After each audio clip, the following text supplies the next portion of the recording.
Did you guys know anything about erectile dysfunction ataupun lebih dikenal sebagai mati pucuk?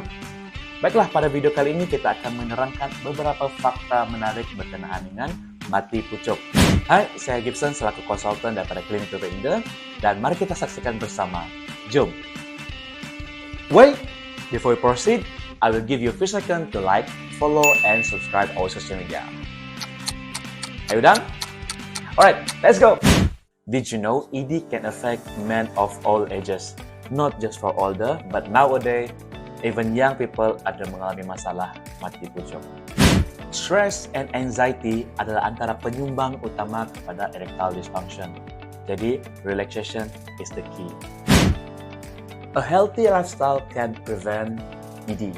So, exercise, balanced diet, no smoking, and no alcohol. Sometimes, medication can lead to a temporary ED.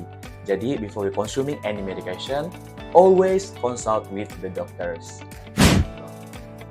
ED is common, but it's treatable. Jadi, dapatkan consultation percuma Anda pada hari ini di klinik Dr Inder. So, see you guys.